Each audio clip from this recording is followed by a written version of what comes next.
नमस्कार, जय जोहार। IND24 के बिग टॉक शो में इस बार हमारे साथ बहुत ही खास मेहमान जुड़ने जा रही हैं।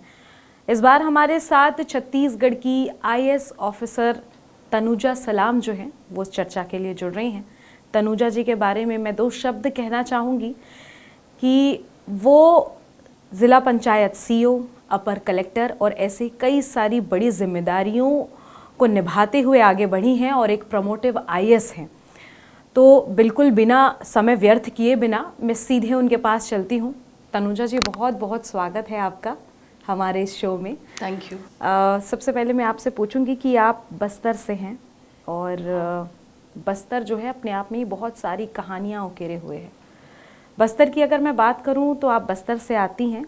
बस्तर में आपका बचपन कैसे बीता और क्या कुछ आपने मिस किया है अपने बचपन का, वो सारी चीज़ें हमें जाननी है। मेरा जो गृह जिला है, मेरा बर्थ प्लेस वो कांकेर है और लकीली मेरा जो नानी घर है मेरी मम्मी का वो कोंटा है। अच्छा। सो आप ये समझ लीजिए कि पूरा बस्तर मेरा है। जी जी। सो ऑब्वियसली मैं कांकेर से हूँ और because my father was also in government job. जी जी। सो हमारी फादर की जो पोस्टिंग्स थी मोस्टली हम बस्तर में ही रहे हैं, पढ़े हैं। सो जाहिर सी बात है कि बस्तर से मेरा बहुत इमोशनल टच हमेशा से था और बहुत सारी ऐसी बातें हैं, चाइल्डहुड मेमोरीज़ जिसको हम कह सकते हैं। जी जी जी। वो सारी जो हैं वो बस्तर से ही जुड़ी हैं। मैंने वहाँ स्कूल में पढ़ाई की है, वहाँ पर रही हूँ, अलग अलग शहरों में रही हूँ, जगदलपुर हो, नारायणपुर हो, दंतेवाड़ा हो, कांकेर हो। सो बस्तर के लिए मेरे मन में ऑब्वियसली बहुत ख़ास जगह है। बस्तर की जब हम बात करते हैं तो काफ़ी सारे इतिहास जो हैं वो खुल जाते हैं। बहुत सारी ऐसी जगह हैं जो कहीं ना कहीं हम जा नहीं पाते थे, लेकिन अब तो बहुत सारी चीज़ें नक्सलवाद, अगर मैं बात करूं, नक्सलवाद के खात्मे की ओर हम अब अग्रसर हैं। ये उस समय और इस समय में आप कितना डिफरेंस बहुत देख पा फ़र्क रहे है, हैं? बहुत फ़र्क है। जी बिकॉज़ आई ऑलवेज़ रिमेंबर जब हम अपने नानी घर जाते थे तो बहुत मुश्किल से हमें बसेस मिलती थी and it was a very long distance because of that road connectivity and all. But अब वो सारी प्रॉब्लम्स बिल्कुल ख़त्म हो गई हैं। तो पहले की अपेक्षा तो बहुत डेवलपमेंट हुआ है बस्तर में। तनुजा जी, आपके इस पूरे करियर में आपकी फैमिली का कितना सपोर्ट रहा? मेरी फैमिली का ही सपोर्ट रहा एक्चुअली। जी।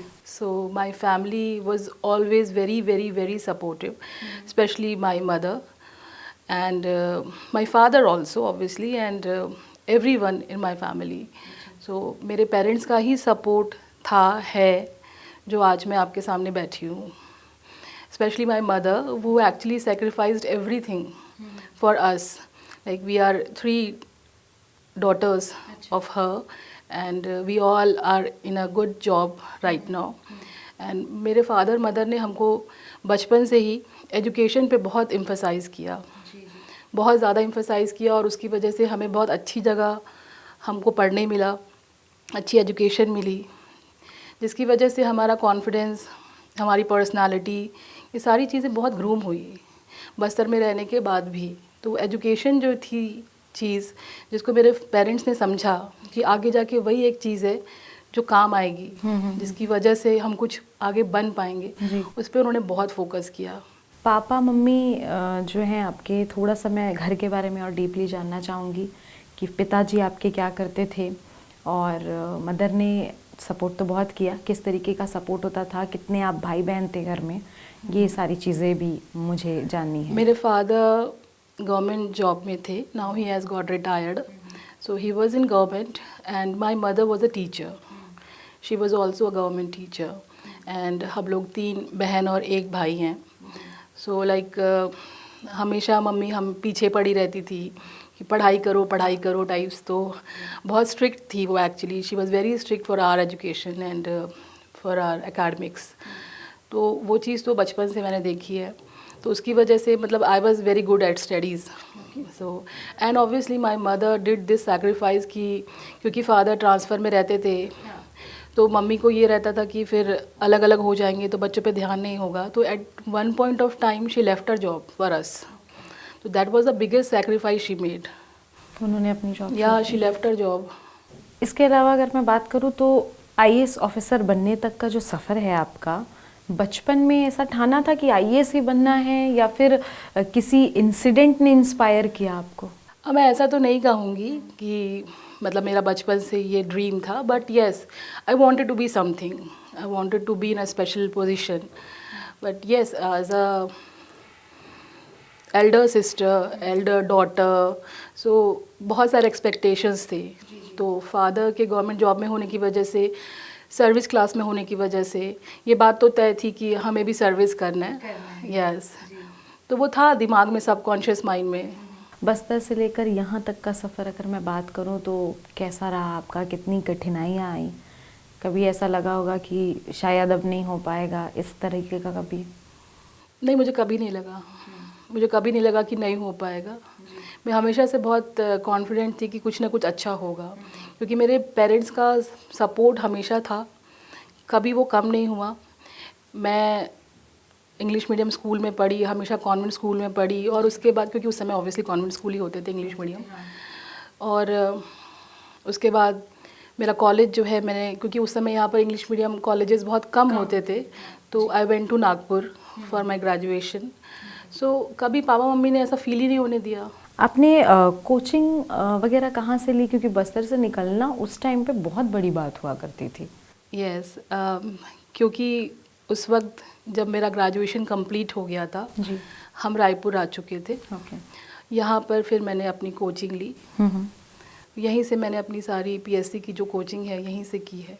इस वक्त की अगर मैं बात करूँ तो खेल युवा कल्याण का संचालक बनाया गया, आपको बड़ी जिम्मेदारी मिली है। इस ओर हम किस तरीके से प्लान कर रहे हैं? क्या नए प्लान्स हैं? कैसे आप इसे फोकस कर रही हैं? देखिए, फर्स्ट प्रायोरिटी किसी भी एडमिनिस्ट्रेटिव ऑफिसर की ये रहती है कि वो शासन की योजनाओं को क्रियान्वित करके रखे। जी बिल्कुल। सारी चीज़ें जो हमारे को योजना हमारी बनती है, उसका इम्प्लीमेंटेशन ही हमारा मेन उद्देश्य रहता है कि हम उसे कैसे 100% उसका इम्प्लीमेंटेशन हम करके दें। तो जो भी हमारी योजनाएं आज की डेट में हैं, चाहे वो एकेडमिक्स हो, इंफ्रास्ट्रक्चर हो, ट्रेनिंग हो, फैसिलिटेशन हो, इस सब को हम 100% उसका इम्प्लीमेंटेशन करें, यही मेरा मेन मोटिव है।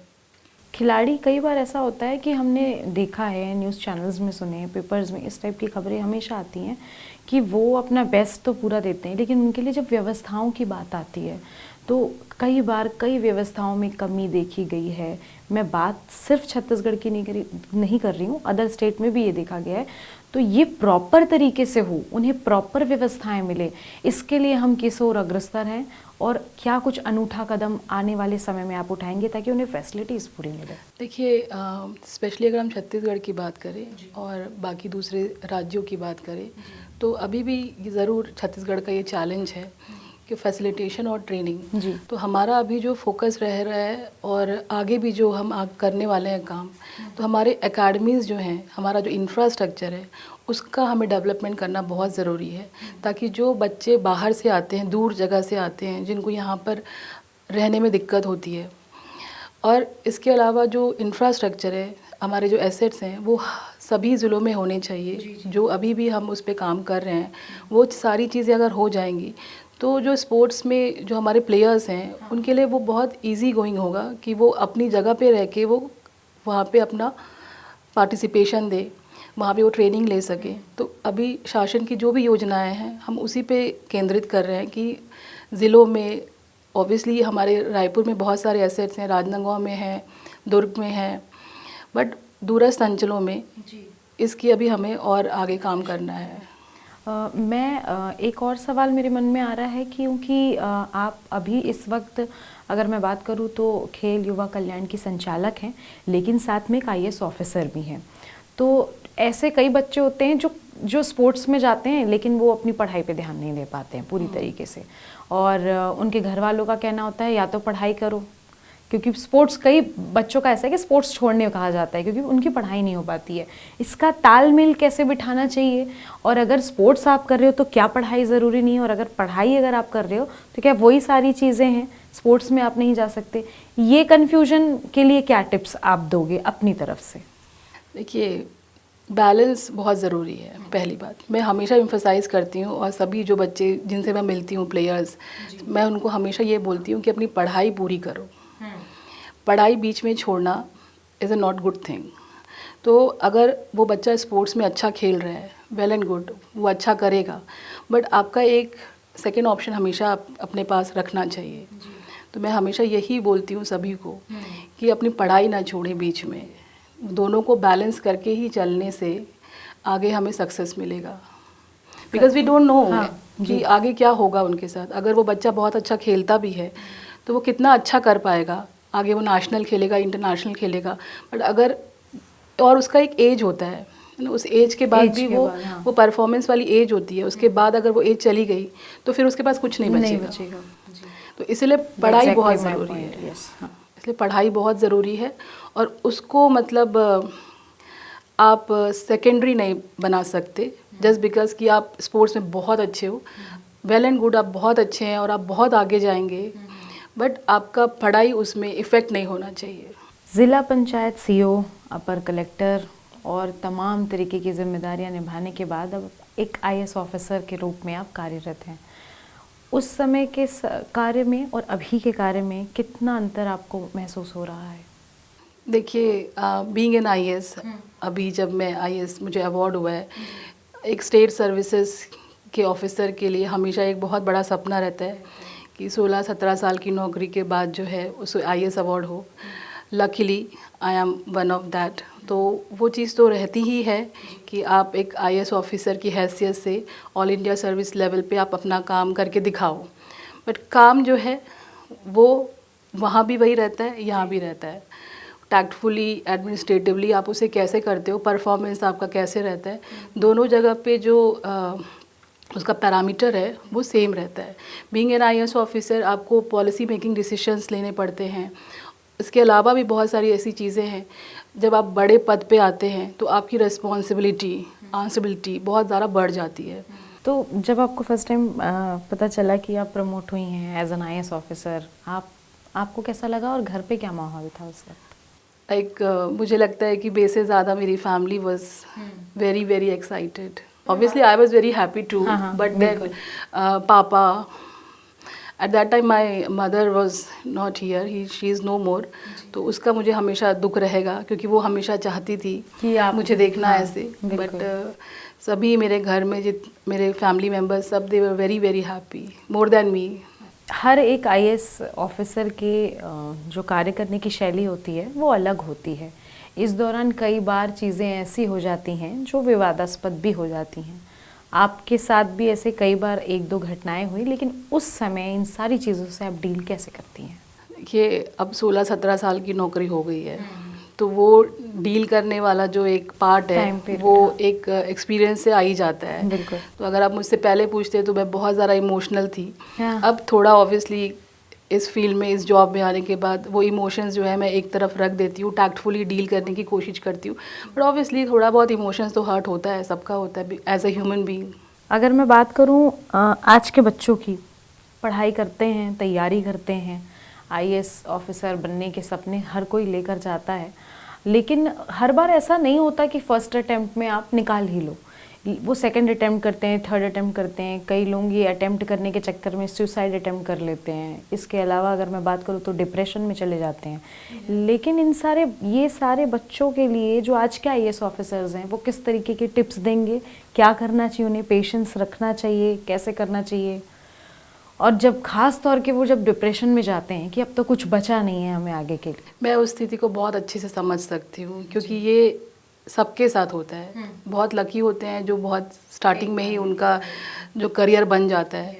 बहुत सारे ऐसे लोग होते हैं जिनको बहुत टाइम लगता है, बट कंसिस्टेंसी एक बहुत बड़ी चीज़ है जो आपको रखनी चाहिए, फर्स्ट थिंग। लेकिन उसके बाद भी अगर आपका नहीं हुआ तो आप डिप्रेशन में चले जाएं, या आप इस तरह से गलत चीज़ करें, वो बिल्कुल भी एक्सेप्टेबल नहीं है। वो बिल्कुल आपके अंदर ये चीज़ होनी चाहिए, आपका इतना विल पावर होना चाहिए, क्योंकि देखिए लाइफ है ना, everything is destined. It's not like जो हमने सोचा वो हो ही जाएगा। तो वो आपके अंदर वो चीज़ बहुत स्ट्रांगली आपको फील करनी चाहिए, और वो उसमें फैमिली का सपोर्ट बहुत ज़रूरी है। तो आप अपने एटमॉस्फेयर को वैसा ना बनाएं, पॉजिटिव रहे, और winning always it hardly matters, आप खेल रहे हो, आप कोशिश कर रहे हो, ये बहुत बड़ी बात है। बहुत लोग तो ये भी नहीं करते है ना। तो मुझे लगता है कि उन चीज़ों से लोगों को बचना चाहिए। उसके लिए थोड़ा सा आपको खुद पे वर्क करना बहुत ज़रूरी है। अगर आपने खुद पे वर्क किया है तो आपको ये पता होगा कि आपके पास ऑप्शंस हैं, तो अपने ऑप्शंस हमेशा रेडी रखो। इसलिए मैंने बोला ना कि अगर स्पोर्ट्स में जा रहे हैं तो वो बच्चा जो है पढ़ाई लिखाई बंद कर दे, बिल्कुल ऐसा नहीं करना चाहिए, क्योंकि आपका फ्यूचर क्या है वो अभी आपको भी नहीं पता है। तो आगे फिर ये सारे सिचुएशंस ना आए, तो हमेशा एक बैक ऑफ द माइंड, आपके सबकॉन्शियस माइंड में एक प्लान हमेशा रहना बहुत ज़रूरी है, ताकि अगर ये नहीं हुआ तो हम ये कर सकते हैं। तो जो ये चीज़ें कर लेते हैं ना, फिर वो उन चीज़ों से पार पा लेते हैं। एक सवाल और था मेरा आपके बारे में, ये भी मुझे पूछना था कि शुरुआत कहाँ से की थी आपने, कैसे की थी? क्योंकि आप प्रमोटिव आईएएस है, प्रमोट हुए हैं आप। ऐसे बहुत सारे आईएएस ऑफिसर्स जिनके साथ मैंने इंटरव्यू किया, वो डायरेक्ट या तो उन्होंने दूसरे तीसरे अटेम्प्ट में निकाला है तो सीधे है ना आईएएस ऑफिसर। ये प्रमोटिव के पहले जब आपने शुरुआत की थी तो कैसे शुरुआत की थी, ताकि बच्चे अगर देखें, यूथ देखे, तो वो जाने कि अगर भाई एक बार में आईएएस क्लियर नहीं हुआ तो भी हम आगे आगे बढ़ सकते हैं, ज़रूरी नहीं कि एक बार में ही वो सारी चीज़ें। देखिए, मैंने आपको पहले ही बताया था कि मैंने कभी सोचा नहीं था कि मैं इस जॉब में आऊँगी या मैं इस फील्ड में आऊँगी। तो मेरे सपने कुछ और थे, तो मैं उस पर वर्क कर रही थी। वैसे सपने क्या थे वो भी बता दीजिए आप।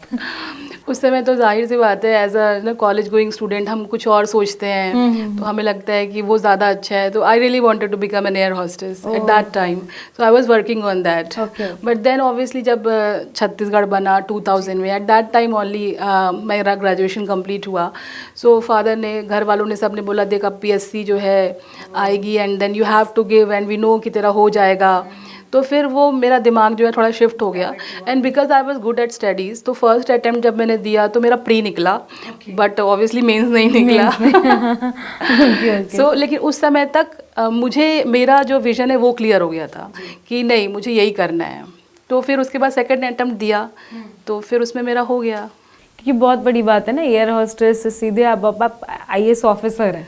एग्जैक्टली, बहुत ही मुझे अब I am really very happy कि मैंने अपना वो ड्रीम जो है परसू नहीं किया। हाँ, ये जो डिस्ट्रैक्ट किया घर वालों ने वो ज्यादा अच्छा हुआ एक्चुअली आपके लिए। हाँ।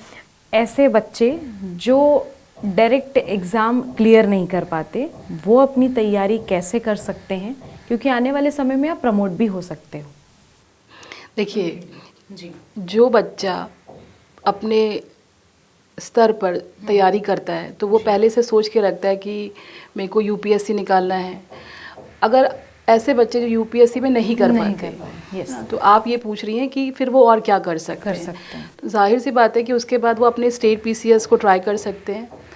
स्टेट पीसीएस के अलावा भी और बहुत सारी सरकारी नौकरियां हैं जिस पे वो वर्क कर सकते हैं, वो एग्ज़ाम दे सकते हैं। और क्योंकि वो तैयारी करते करते कंसिस्टेंट रहते हैं, तो वो बहुत सारे ऐसे एग्ज़ाम्स हैं जिस पे वो बिल्कुल बैठ सकते हैं। तो ऐसा नहीं है कि आप सिर्फ अगर यूपीएससी करें, बहुत सारे लोग करते हैं सिर्फ यूपीएससी करते हैं और वो बिल्कुल उसी को क्रैक करने के लिए अपना एम बना के रखते हैं। लेकिन अगर नहीं हो पाता तो हमारे पास ऐसे बहुत सारे ऑप्शंस हैं, चाहे स्टेट पीएससी हो, इसके अलावा हमारे दूसरे डिपार्टमेंटल के एग्ज़ाम्स होते हैं, तो वो बिल्कुल उसमें तैयारी करके अपना पार्टिसिपेशन दिखा सकते हैं। और बिल्कुल मुझे लगता है कि अगर वो हार्डवर्क कर रहे हैं तो वो कहीं ना कहीं सफल ज़रूर होंगे। तनुजा जी, मेरा एक सवाल है, क्योंकि आप महिला हैं और हर फील्ड में अगर मैं बात करूं तो थोड़े से एक्स्ट्रा चैलेंजेस होते हैं महिलाओं के लिए। हर बार महिलाओं को खुद को थोड़ा सा एक्स्ट्रा प्रूफ करने की ज़रूरत होती है, आपको ऐसा लगता है? और अगर हाँ तो फिर क्यों ऐसा होता है? देखिए, एज अ फीमेल ऑफिसर, और क्योंकि आप भी एक महिला हैं, तो थोड़ा सा तो ये चीज़ सोसाइटी का बायसनेस बोल दो, या वो एक ट्रेडिशनल थॉट है कि फीमेल है, तो बट वो आपके ऊपर है और सिर्फ आपके ऊपर है जी, आप उसको कितना लेते हो, कि आप उसको अपने यहाँ पर कितना लेते हो, है ना।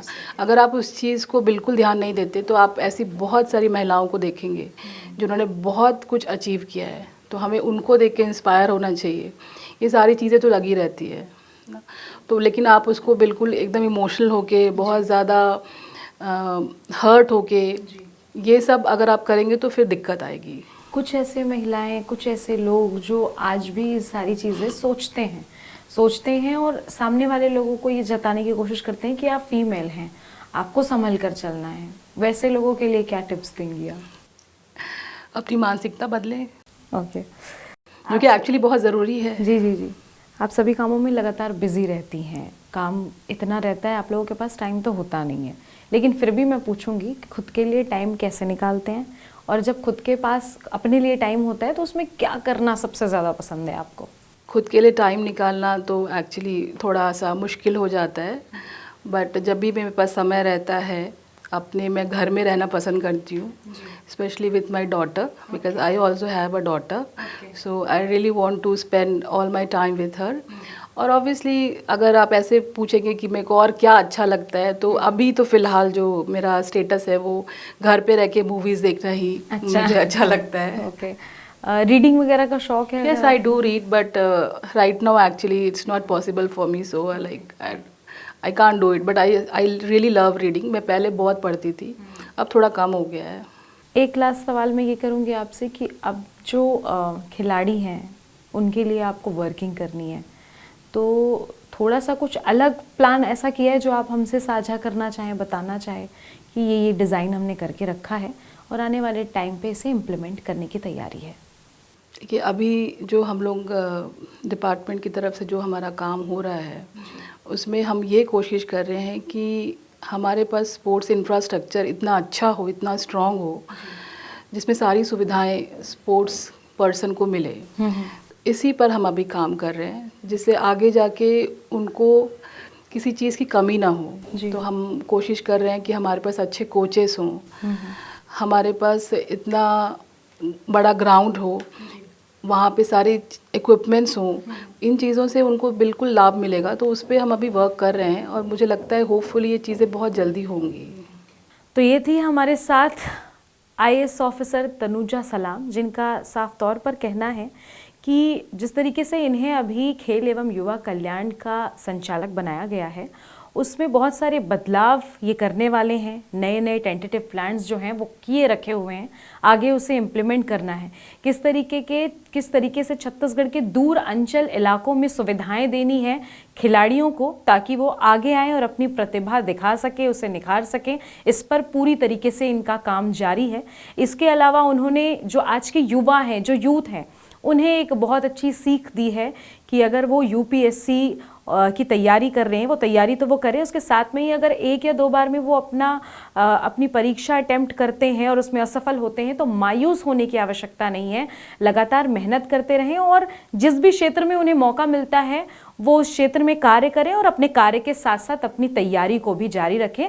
सफलता जो है वो ज़रूर हाथ लगेगी। तो मैडम, बहुत बहुत धन्यवाद आपका हमारे शो में आने के लिए और समय देने के लिए। Thank you so much.